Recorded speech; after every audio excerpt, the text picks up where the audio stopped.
जैसे एक पेड़ कुदरती फलता है, कुदरती छाया देता है, लेकिन वो छाया उसको खुद को नसीब नहीं होती।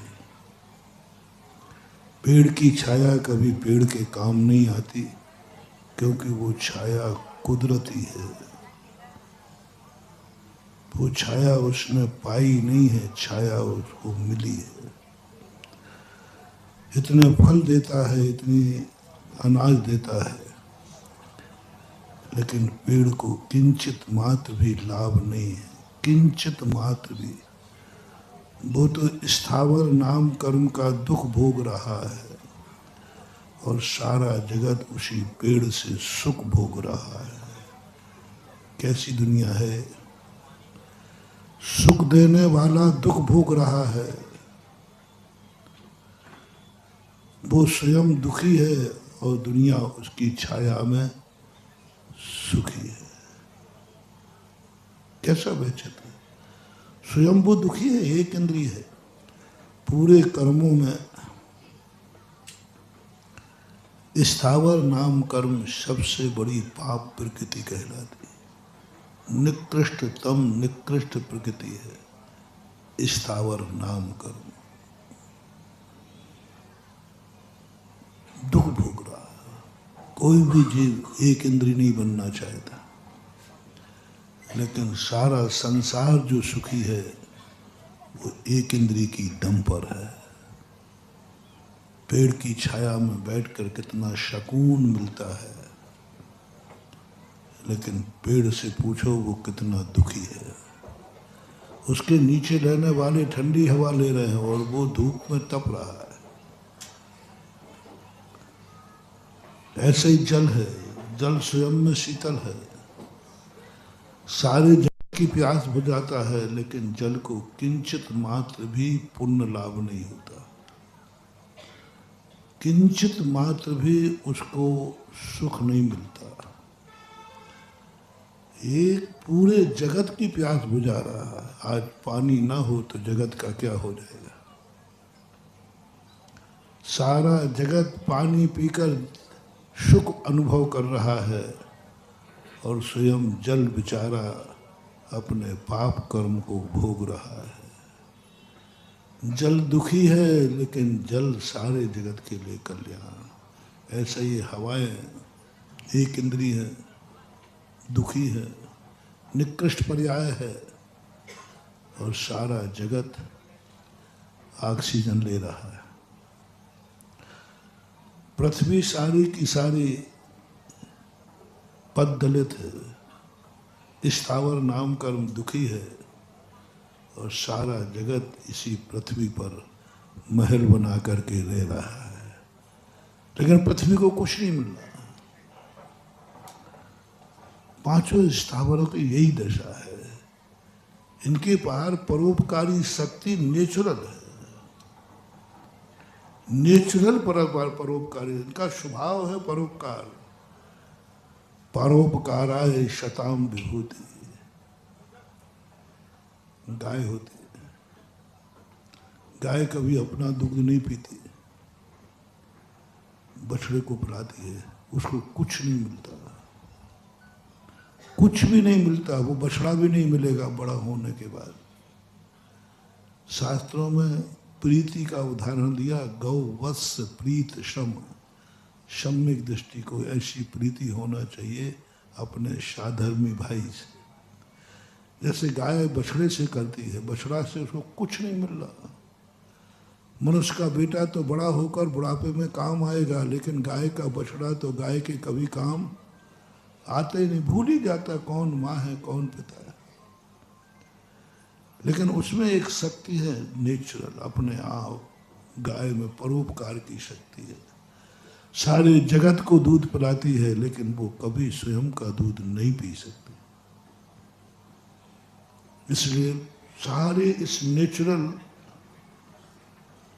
प्रकृति को, नेचुरल रूप से जो इनका नेचर है, इससे हमारे कितने भी कार्य हो जाएं, पर स्वयं को लाभ नहीं है। इसलिए पहले तो हमारे में कोई अच्छाई नेचुरल नहीं है, बुराई नहीं। नेचुरल बुराई की बात नहीं कर रहा हूं, नेचुरल अच्छाई। तुम कहीं स्वभाव से अच्छे तो नहीं हो, तुम्हें गुस्सा आते ही नहीं इसलिए गुस्सा करते नहीं, तुम्हें गुस्सा आता नहीं इसलिए गुस्सा करते नहीं, तुम्हें रोना आता नहीं तुम रोते नहीं, तुम्हें हंसना आता नहीं तुम हंसते नहीं। तुम्हारा तो नेचुरल स्वभाव है। यदि तुम नेचुरल स्वभाव से अच्छे हो तो महानुभाव तुम गए काम से, सारा जगत तुम्हें लूटेगा, तुम्हें कुछ भी नहीं मिलने वाला, क्योंकि तुम स्वभाव से अच्छे हो। बहुत बड़ी बात है। थोड़ा प्रवचन का अर्थ थोड़ा सूक्ष्म है, लेकिन रहस्य बहुत सरल है। कहीं हम नेचुरल अच्छे तो नहीं हैं, कहीं हम अच्छे भारत में जन्मे इसलिए तो अच्छे नहीं हैं, कहीं हम अच्छी जाति में जन्मे हैं इसलिए तो अच्छे नहीं हैं,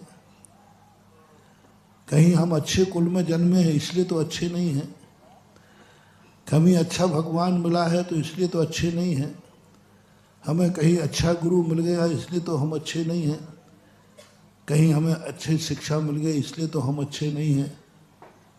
किस लिए अच्छे हो तुम? जैन कुल में जन्म मिला इसलिए जैनी हो?